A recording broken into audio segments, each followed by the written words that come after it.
Waziri Mkuu wa Jamhuri ya Muungano wa Tanzania Mheshimiwa Kassim Majaliwa amewataka wakazi wa jiji la Dar es Salaam kutumia siku 10 za utoaji msaada wa kisheria katika jiji hilo maarufu kampeni ya kisheria ya Mama Samia, kuhakikisha wanajitokeza kwa wingi ili kupata elimu, msaada wa kisheria wa masuala mbalimbali yanayowakabili. Hamisi Suleimani ana taarifa zaidi. Mheshimiwa Majaliwa ametoa wito huo wakati alipomwakilisha Rais wa Jamhuri ya Muungano wa Tanzania Daktari Samia Suluhu Hassan katika uzinduzi wa kampeni ya kitaifa ya msaada wa kisheria inayotolewa bure kwa wananchi wote wa mkoa wa Dar es Salaam. Kampeni hii ina kauli mbiu yake, na kauli mbiu inasema msaada wa kisheria kwa haki, usawa, amani na maendeleo. Kauli mbiu hii inaeleza dhamira ya Mheshimiwa Rais ya kuhakikisha kwamba kila Mtanzania anapata haki kwa wakati, tena bila ubaguzi wowote.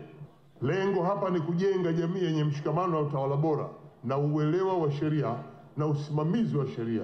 Tunatamani kuona baada ya siku hizi 10 kila mmoja atakuwa mlinzi na msimamizi wa sheria pale ambapo panavunjwa sheria.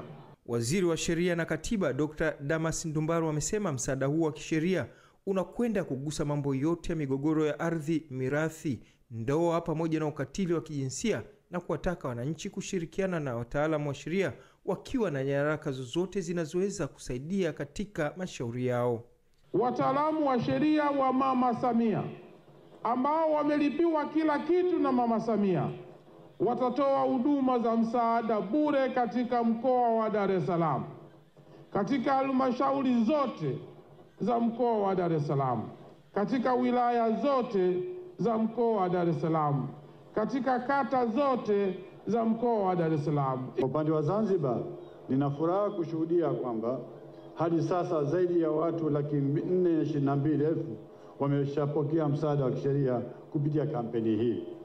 Tumefanikisha kufikisha huduma hii katika mikoa yote 5 ya Zanzibar, ikiwa mkoa wa Kaskazini Unguja, Kusini, Mjini Magharibi, Pemba Kaskazini, Pemba Kusini, jambo ambalo linaashiria dhamira ya kweli ya kuhakikisha hakuna anayeachwa nyuma katika kupata haki.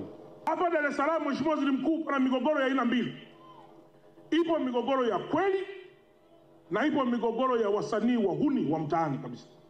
Hapa Mheshimiwa Waziri Mkuu, mtu anakwenda Wizara ya Ardhi, anajiita yeye ni msimamizi wa mirathi, yuko na dokumenti zote mpaka picha za majeneza kwamba huyu mtu alifariki mwaka jana tarehe 2 mwezi wa 7.